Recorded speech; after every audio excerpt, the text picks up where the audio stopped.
Then put your little hand in mine. There ain't no hill or mountain we can't climb. Babe, do do do do. I've got you, babe. Do do do do. I've got you, babe. Do do do do. Okay, campers, rise and shine. Don't forget your booties because it's cold out there today. It's cold out there every day. What is this, Miami Beach? Not hardly. It's hazardous travel later today. What was that? Blizzard thing. That blizzard thing.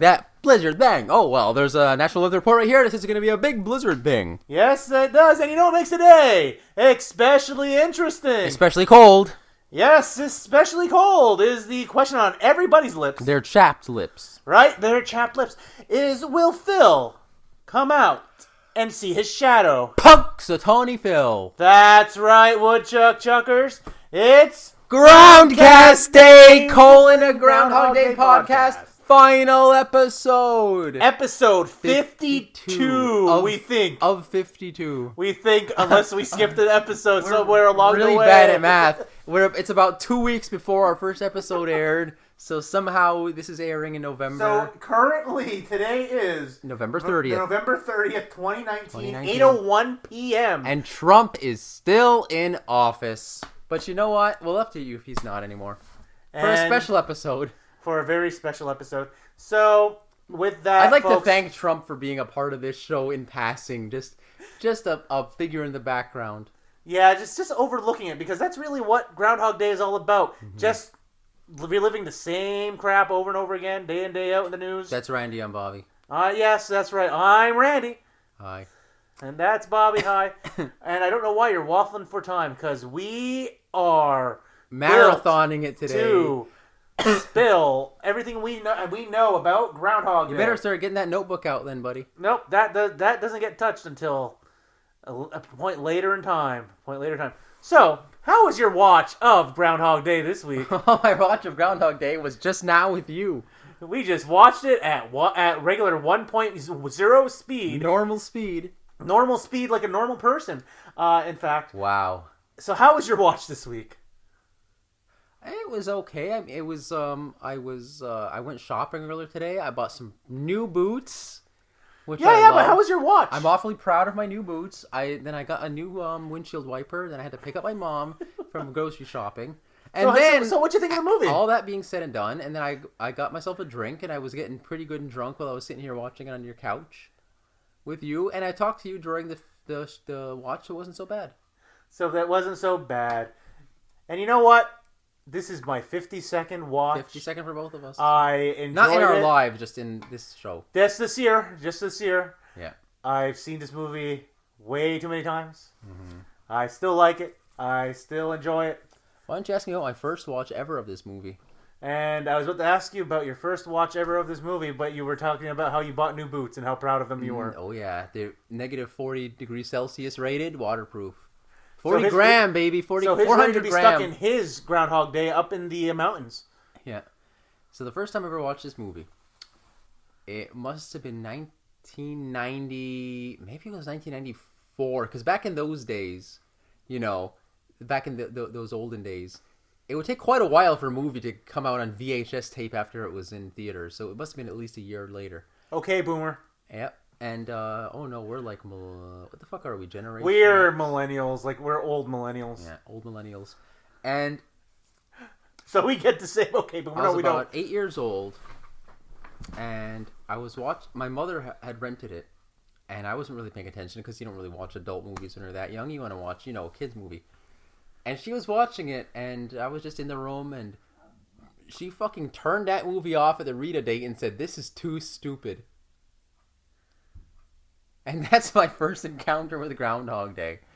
I don't remember my first watch of this movie, because I've seen a lot of movies in my life. Mm-hmm. I do recall that I had a cousin who's younger than me, by 2 or 3 years, who really, really enjoyed this movie, wanted to enjoy this movie, all based on the trailers where you had the groundhog in the car. Yeah. And so kids like animals. Yeah. So they owned a VHS of this, and I saw it that way. Mm. But yeah, it's like I said, I've always liked this movie. It's like even sitting through this movie week after week. I still enjoy this film. And you know what? We still discover new things about it. Yes, we do discover new things this week. So let us start off with the incredible teleporting man. The teleporting soldier, G.I. Joe as I call him. No, GI handlebar. He's got a handlebar mustache. He's in the Army National Guard. And in this, I believe it's the second day. It's on February 1st. It's on February 2nd, always the 2nd. I know it's February 2nd, but is it Phil's, I believe it's Phil's second iteration? I think it's Phil's second iteration that we noticed. On February 2nd, we see the handlebar mustache soldier behind Phil as he's walking towards Rita and Larry. Then, all of a sudden, when he gets there... When the camera changes angles, yeah. When the camera changes angles, all of a sudden, the handlebar mustache is behind Larry. How the fuck did he get across without crossing over the camera, huh? My theory is that it's just a simple continuity error because we see on other days that he's supposed to cross behind Phil and go that direction. Right? This is a movie where every continuity error is based on somebody being a looper. Yeah, I know. So I told you, Bobby, what my other theory was. It's twins! Mm-hmm. He has a twin brother who's also in the National Guard. And twins. And they somehow got stationed in the same place. Yep. Well, there you go. That explains it. And then the other thing that Bobby became obsessed with the last couple of weeks. Tell me. The Iceman cutteth. Oh, the Iceman. Yeah, this is the first time I noticed the Iceman actually at the Groundhog Festival earlier when he's walking behind Phil. Yeah, you see him in a crowd. You actually see... in his big cowboy hat and duster jacket. Yeah, he looked like, for some reason, like Harry Dresden from the Dresden Files, as depicted on the covers of his books for some inexplicable reason. But this is a character. This is a prominent. Never speaks in the movie. NPC. This is a prominent featured extra. Extra. Thank you. I can't remember what the film term was. Featured extra because he never speaks a word. But you don't get paid as much if you don't. The other guy you see is the time you see him prominently is when Phil's carving the ice, and that is the guy who did all the ice sculptures for the film. The one who I confused with the clapping man last time. The clapping man, which we determined was just a guy with a big hat, but not quite as big. All white men look alike. And leather gloves. I would like to really hammer home the lesson of this podcast is that all white people look alike. And as I like to remind people, we're not white. Nope. So with those exciting... We didn't take any notes because we were just doing it ourselves. Yelling at each other for the entire time. So with that... Come on, we gotta talk is Phil's choice of Hustler, when he tells him that he's going to go back to the hotel and read a Hustler, indicative of his quality of person? Because, some people will consider Hustler to be kind of a very low magazine where the more highfalutin skin mag would be like a Playboy. Hustler shows pink, Randy. They show pink. But that's what I'm saying. Is he saying that he's a more earthy person and not if you want my real honest take on that, I think he was trying to throw Rita for a loop. But he could have said he was going to go back and read an issue of Jugs or an issue of Barely Legal 18s. He wanted to throw Rita for a loop, and he wanted to throw her off her guard, and so he said Hustler to make her think of something dirty, and she went ugh, and then she left with Larry. In high school, there was a kid who used to read Hustler in our math class. This is physically have the. He had physically had a copy of Hustler, and he would read it in the back of the class. No, actually, he was in the middle of the class. I'm like, you know what, bro? Can you fucking do that, on your own time? I think it was just to make everybody uncomfortable. That's what I mean. Literally, if you had a Hustler magazine, you could literally read it at your house.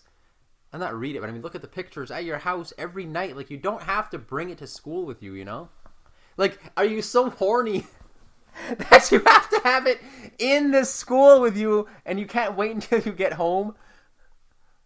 I don't know.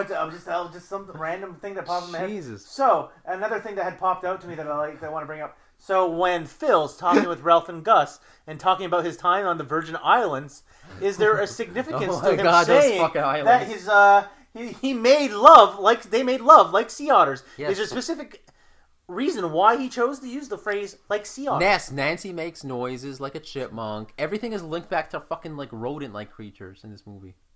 Groundhog. Giant rat, humanity. Because if you follow the the thing of evolution, like the whole entire theory of evolution. The original mammals were all very rodent-like. Rodentia. Yeah, rodentia. Yep. So we all kind of go back to that thing. Very primal. Yep. There you go. So, anything you want to add on before I start asking you some questions, Bobby? Oh. What other exciting things did you notice? We noticed today that there was a problem jump cut in the scene where Phil and his sub get out of the car and go to the see Heidi too, and in one angle she was like smiling, she has her teeth out, and then in the next angle she's got her mouth straight. It's like she got very angry all of a sudden that was his ex-fiance. But it was an instant jump cut, like there was no change in her expression. And I noticed a couple of those that happened this week, but that was the most prominent one. But that's because we were watching at normal speed and we're here together and we could corroborate it. What the fuck was that? That was my stomach. That was like a cymbal crashing or something. So... Is it ghosts in here? You just made me forget what I was going to say now because I'm tired. Nancy, no, it's not Nancy. The other stuff that we were talking about. The movie date, changing expression with different angles. Yep, that's one. But I was going to go back to the thing that we put a finger on last week that we bookmarked for this week was Phil meeting Ned for the final time on the streets and how he came from a different angle. Yep. What we discovered upon rewatching that scene. Yep. Phil met him at a different time in a different place during the day. Yeah, it was a different fucking street. There was the background is not the stores. It's like a gap. It was still the he was walking down to the Pennsylvanian hotel instead of to the Gobbler's Knob. No, Gobbler's Knob is in the center of the town according to their layout. But instead of walking towards the diner, so he met Ned earlier. No, because normally he's walking down the street, passes the homeless man coming from the left, passes the homeless guy. Pops, or what's his name? Old Man Collins, according to the video game. And we see like all the storefronts in the back. In this one, in this scene in the back, you can clearly see that there's just a gap. Because if we go by the map of... All right, Randy, break out that map again. Punxsutawney, CA. Punxsutawney, CA. Woodstock, Pennsylvania. Woodstock, Illinois. So what you actually have is in the original scene, he takes a really roundabout way of getting to the town square, and he ends up circling around and coming out on the street that leads up to in front of the hardware store and the diner. But this one here is the Pennsylvanian, which is actually on the other side of the street from them. Oh, opposite? Yeah. Oh, fuck. So he came around from a different corner. So I'm assuming that's where the other coffee shop he was going to was, because he comes in. He goes to a competitive coffee shop for some reason. Or maybe the diner doesn't do to go like that, where he's going to bring the coffees and the pastries. Maybe he's going to a small bakery. You never know. It's like there are things he could go to here. Oh, we did see a bakery in the back, didn't we? Yeah, we did. The pretzel. Not a pretzel place, but it had a pretzel on the sign, thing, but it was like a Swiss Miss or something weird like that, bakery. Yeah. First time we ever actually paid attention to it for that. Well, I'm sorry about this. After 52 watches, we still don't know the name of the damn bakery. We're a little bit delirious after watching this movie again, because it's exciting to be 52 watches in and to be done. Yeah, we're actually done. Because if I had my time again, I would do this all the same. I won't talk about this movie again unless we actually meet Tim and Guy online. Yep. But until then, I thought there was one other thing I pointed out to you. Oh, we pointed out little things like you're like, hey, look, there's a non-white person. There's another non-white person. There's another one. Oh my God, there's so many non-white people in this movie. I'm back to my early days of this movie of pointing out people who are not white in the town of Woodstock, Illinois / Punxsutawney, Pennsylvania. We may have talked about this before, but we also noticed that in the dance crowd, you actually see the prominent people in the dance crowd. And of course, I'm going to come back to that. You said that Miss Groundhog is there, but all we see on her sash is Miss. And she's clearly like 15 years younger than Miss Groundhog from the stage earlier. I'm thinking that was just and she has darker skin. I think that could be lighting, and I think that could have just been like literally lighting. It's not the same woman, Randy. That other woman is like 35. This woman is like 20 or 18. Like I said, I'm telling you, like they could be the same. It's like they could. It's just that we're Randy has this weird thing in his brain where he can't tell the difference between human faces. I wish that was true, because then I wouldn't have to stare at Bill Murray's lovely visage for. Oh God, was that pockmarked for the continuations of Holy this shit. podcast? The version you're watching is like different than the version I'm watching, which is the DVD cut. You're watching the Blu-ray cut, and Man, his pock marks are more Yeah, visible on this I got one. the high definition transfer. Now imagine if I actually had a 4K TV and a 4K player, because I do have the 4K copy of it, and I could see it at even higher resolution. God. Again, we can't not leave you on this podcast, one listener who's probably listening to this in the year like 2028 or so.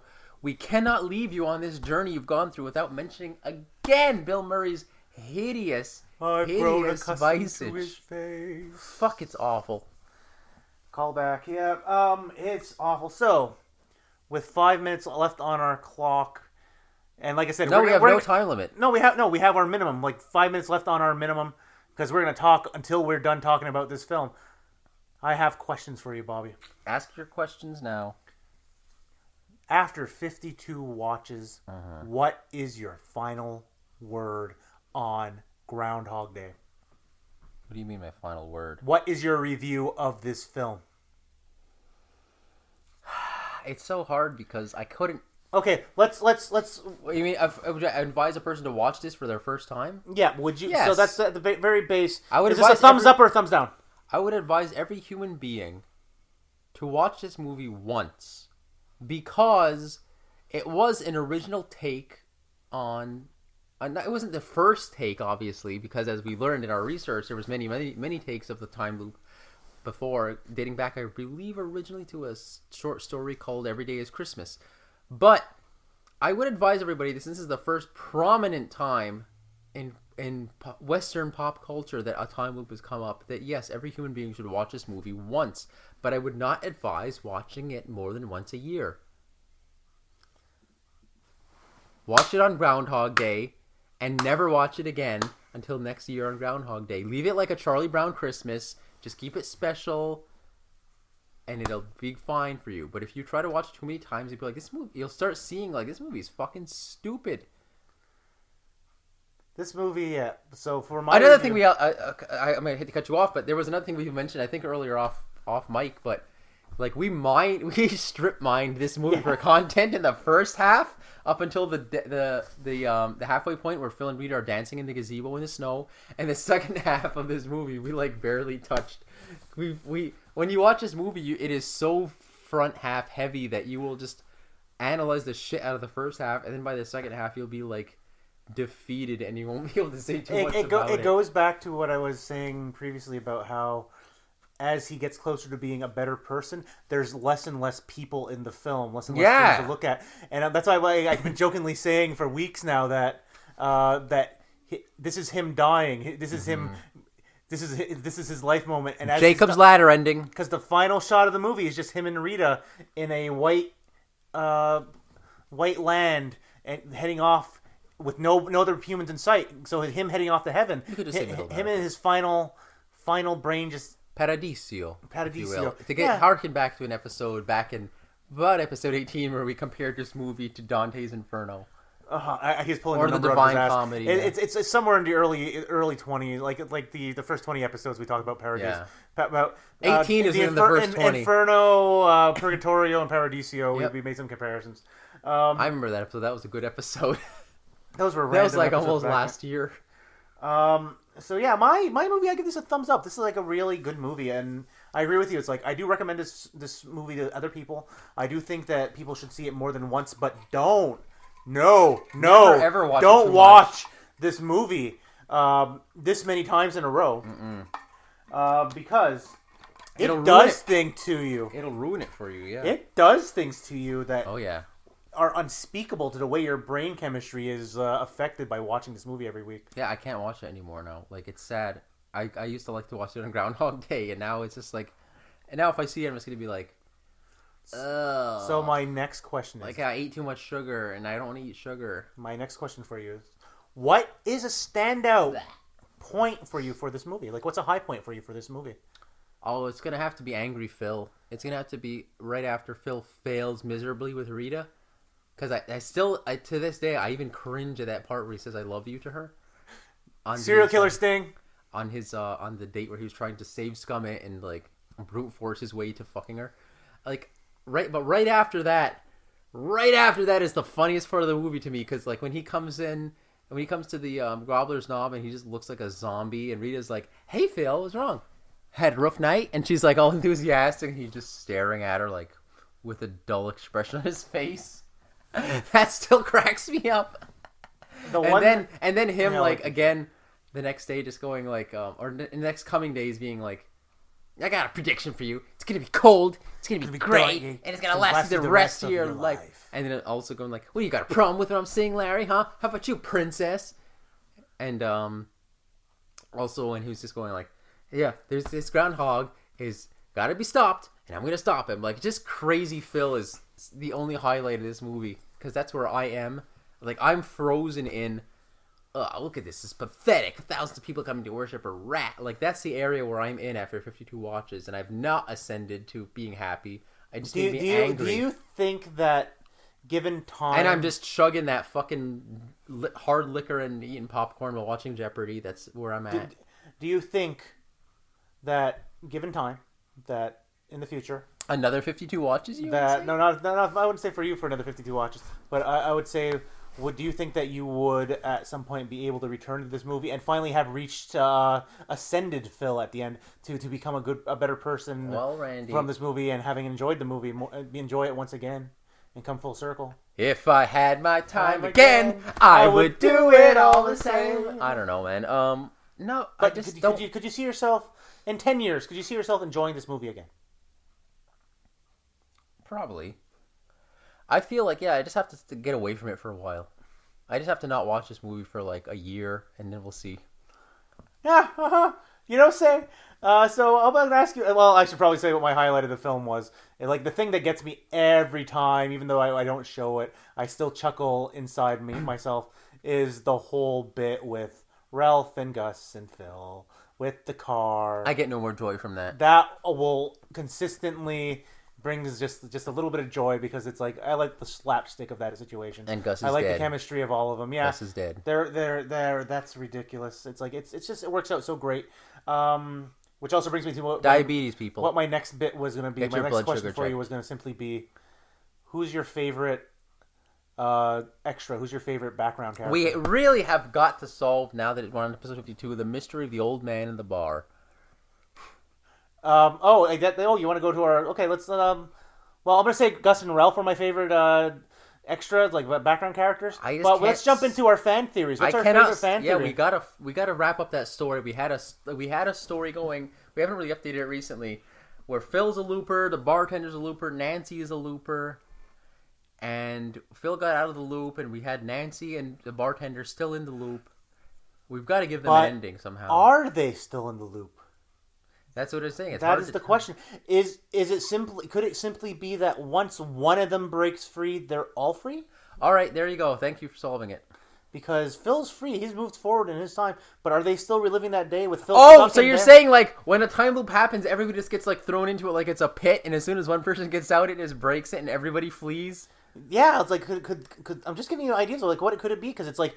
Wow. We can go with them. Continue with the multiple universe theory that I had posited earlier, and that. They're just stuck in the loop over and over again. But because by any other standard, it's like, okay, so Phil's no longer a looper. His time is continuing forward. We know he's on February 3rd. But bartender's time is still reliving February 2nd, while Phil's no longer a looper. So is that Phil in his loop still a looper, or is he now just a... No, Phil's now an NPC. An extra that's now he's creating more universes where there's other dummy Phils out there. Like, it's like, and then Nancy is still reliving her thing because for her Nancy, always... as we know, has brain damage, and she can never use her power of talking to the groundhog because of her brain damage, so she'll never get out of that loop unless, like a million monkeys typewriting a million times, she'll eventually hit that sweet spot. And it's like I said, or is it just simply? Oh wow! I just realized. So does that mean that they all die of brain damage at the next day and then jump to the next timeline of the beginning of the next day? Yes. So then, yeah. So then, if Phil got out... they're all leaving bodies behind, yeah. If Phil got out, does it mean that they get out? That's the question then. If one breaks the loop, do they all break the loop? Well, yes. Everybody breaks a loop at the same time, but the amount of time that passed for each of them... would be different. So it means that no matter how many loopers were in there could be a guy there for 1,000 years. Or millions of years, but his loop has changed. But no, because the way time passes, since everybody is going through their loop separately, but in the same... Like, they're in a ball, right? Like, you go into... Like, here's a tube. I'll try to give another visual on an audio medium. Here's the tube where here's the time stream. You go in, and then you hit the loop, and it's like that. When you come out the other end, everybody in here, one guy could have done like one iteration. Another guy could have done 1,000 iterations in there. Like there could have been a guy that just had a slight feeling of deja vu, and then that was it. And then somebody who's been doing it for Phil for his 10,000 years. They got out at the exact same time because the time has to continue at the same time. So they just experience it differently. That guy, to him, 1 day passed. For the other guy, 10,000 years passed. In their loop, maybe not a day, but 2 days passed for one guy, and then 10,000 years passed for another guy in the same loop. The implications of that is that February 2nd, for however long the longest person was in there for, was the end of time. Yeah. Because nothing could progress until one of them finally broke out of the loop. Yes! No, they all had to break out of the loop. So if you broke out of your loop, you still have to wait for the next guy, but you won't perceive that time. To you, you won't notice that another guy's doing it like 10,000 years long. Because to you, you're just like, oh, I woke up like 5 days in a row with the same shit. Oh, well, that was weird. Maybe it was a dream. Because the way the time loop works, it's like, see, you're down here in a little loop, and this guy is here on the big loop. It's like a wheel. So like I said, like the implications is that for Gus and Ralph, they hit February 2nd, and because there's somebody stuck in a time loop, time ends there. That's it. Time never can ever progress. Until they get out. Yeah, until somebody else gets out. But no, they're not loopers. But for everybody else, they don't perceive shit. They don't perceive anything. And then at the end, time stops. And time stops. Yes. And then once the last looper gets out, the fucking spaghetti comes out the other end with like 5 billion fucking alternate universes. Yeah, and that's the creation of massive amounts of energy. So is this really just the story of Genesis? Yes. Are we talking about the Big Bang? Yes. The end. Oh, okay. And with that, Did you want to ask me some questions and trivia shit? No, I wasn't doing trivia. I was asking you like your thoughts and movie. We figured out it's Genesis. It's just the story. We figured it out, guys. Creation. This is a metaphor for creation. Thank you. So in my cult, I'll be starting. This is going to be the book that you have to watch every week. Yeah. You gonna transcribe it for them? I'll transcribe a whole entire script, at least better than that one I found on the internet. Rita Hansen. Oh boy. My next question for you is, like I said, is NPCs, like the NPCs, extras. Yeah. Like, who's your favorite extra? Who's your favorite background character? Oh, we're still on that now? Yeah, because we went that. So the bartender doesn't count. No, he counts. Oh, the bartender. You like the bartender for myth? Yeah, he's funny. He's like a cool old black guy. Okay. And he's old. He looks like he's like, he looks like he knows something. Okay, then now I'm gonna flip it. Who is your most hated background character? Probably the one with the ugly bangs. Oh, not raccoon eyes? No, I like her. Just the fact that she's got weird makeup, but that you can wash that shit off. But those bangs, the woman who's one of the reporters, who's got those ugly ass stringy Ralph Wiggum bangs. Ralph Wiggum bangs. Fuck, that's ugly. I don't know her personality. I'm just judging her person totally on her looks. And that is a bad haircut. And she got that haircut and kept it. Like, she didn't put a hat on or nothing. Fuck her. I didn't put much thought of it because I actually don't have any that I really dislike. Randy doesn't hate anything. Randy's just a nice guy overall. But no, because nobody really stood out to me in such a way like, you disgust me. I hate this. What I will say is, instead of the thing that I did not like about the movie, period, full stop, was that the inconsistency of her falling in love with him in one day. It's like I can make excuses for it. We continue to litigate it, and I'm always the one going, okay, here's my reasoning why, how I make sense around 13 reasons why, if you will. But ultimately, that does not stand up. That part is the weakest part. It doesn't stand up. That's why I advise people not to watch the movie over and over, because if you watch it once, you'll be like, oh, that's cute. Because sweet. In your brain, you remember him having the date with Rita where he says, I am a god, and they spend the night together. And then you don't really think too much about the fact that, like, wait, she doesn't remember any of that shit. All she saw was him this morning giving a speech, and then she talked to him for like 2 minutes at the fucking And then you gotta give the backstory about and then they did the ice sculpting, and then they go back to the hotel, and now she's in love with him. Is that why they one of the other reasons why they tacked on that beginning was to show that some interaction outside of the van, to show him having a long lingering look at her and to have her have a flirty type of laugh and flick of a hand? I still don't want that beginning to exist. It's pointless. It's completely pointless. It's useless. It's Kind of, worthless. yeah, kind of like them looping this movie.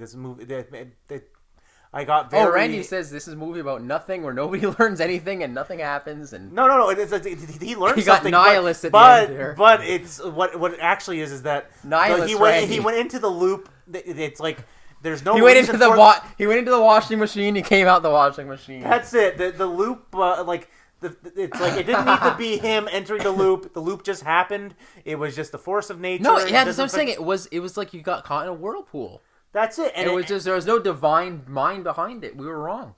It's like it was Genesis. He could have just sat there and meditated for 10,000 years and did nothing. He could have done nothing. Came out the other end. Eventually got out because it was on a timer and it was just going to end eventually. That was it. It was going to end regardless of the actions he took. It didn't matter if he became a better person. It was just that what he projected on top of what Rita projected on top of it for him saying.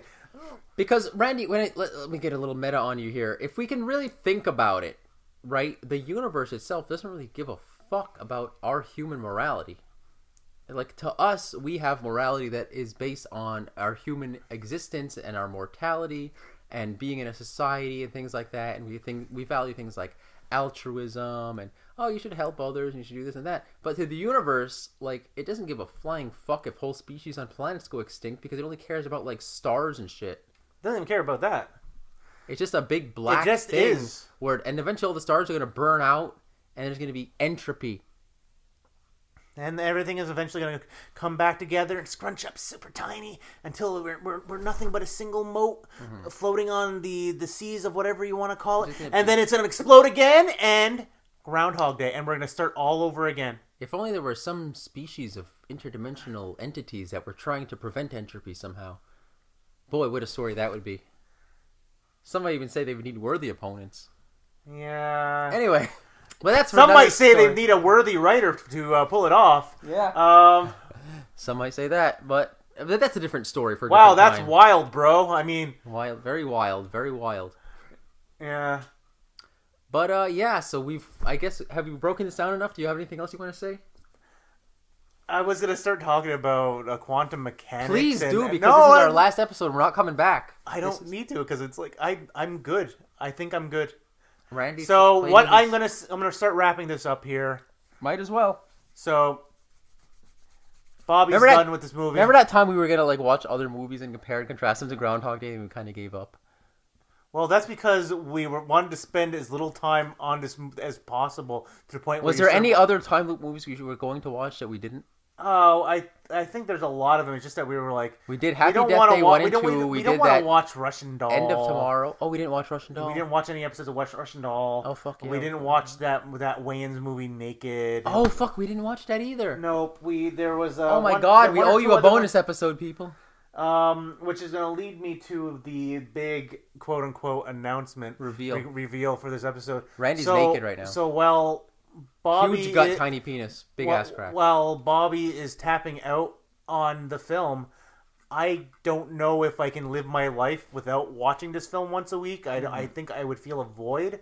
So I jokingly said to him... As naked as he is right now. I jokingly said to him like several weeks back that I will continue to watch this movie for once a week for as long as Trump is in office. Yep. To relive that Groundhog We're gonna Day. get that. We're gonna get back to Trump again, the background character of this. But inexplicably, he's just there, hovering. Also naked in my house. Can I also make a statement that I believe that Trump is basically King Koopa? Yeah, he was based on him. Man, imagine if we had watched the Mario Brothers movie 52 How would times. you feel right now? I probably wouldn't be talking right now. I'd probably be dead because I probably would have hung myself after like the fifth watch. Fuck, we should have watched that movie. That would have been so prominent because of King Koopa's resemblance to Trump. I'm going to continue talking about this, and if we ever get to our interview or our talks with Tim and Goy, of the worst idea of all time, the inspiration for this podcast, I'll have more to say about Groundhog Day because I'll have continued to be watching this film, and I won't because I'm he done. Won't. I'm a busy man. I got shit to do. He has no life, so he doesn't care. I'm busier than you in most ways. And besides work and like eating, what do you do? I work a lot. Yeah, besides work and eating, you do nothing. You're just like a robot that works and eats. Yeah. And then because watches this movie. That's it. It's like I need it. It's like maybe one day I'll be able to start weaning myself off this movie, but I'm stuck. I think there'll be a void if I don't watch this. Mind you, I'm gonna play a little bit with the timing on it. Like I'll watch it twice in one day and then not watch it for 2 weeks or something like that. It's just you hear folks here first, folks. This man's going for the record. Most times watch Groundhog Day. Will you see it as many times as Phil and see Heidi too? But nobody's gonna have to see it at least 100 times. I have to watch it. Yeah, you gotta keep going. Nobody will be able to hold me accountable. So I guess this is a good place to stop. All players, please leave the stage. All players, stop. Please leave the stage. I'm Randy. Again, I'm Bobby. This was the 52nd and final. Oh my god, I didn't even mention it at the beginning. You didn't see it, but when me and Randy were singing that song, we were holding hands for real. Yeah, we were really holding hands. We really had our hands in each other's. And holding our hands up on the other hands up in triumph that we hit 50. Well, I was raising my drink in triumph, but yes. But yeah. Because I'm done. I'm done with this. I don't have to do this stupid thing anymore. 52nd and final for discussion of Groundhog Day. 2 weeks before our first episode aired somehow. I went back. I've checked to see it. It's like, no, everything adds up. So we did it twice in 1 week at some point, or twice. You listened to the beginning of every one? No, not the beginning of every one, but I was looking at the actual counting of the episodes. I know the counting is right. And I was looking at the YouTube, and I'm looking at your different descriptions for everything. So there is descriptions for everything. It makes no sense. I didn't upload the same thing twice with 2 different descriptions. I still think my idea of just doing the one episode and then just re-uploading that episode every week. Well, you know what, Randy? You can upload this one over and over as much as you want. No, thank you. So, Goodbye, everybody. This is our final talk. Goodbye, everybody. Until next Tim, guy. Until next time. Goodbye. Bye.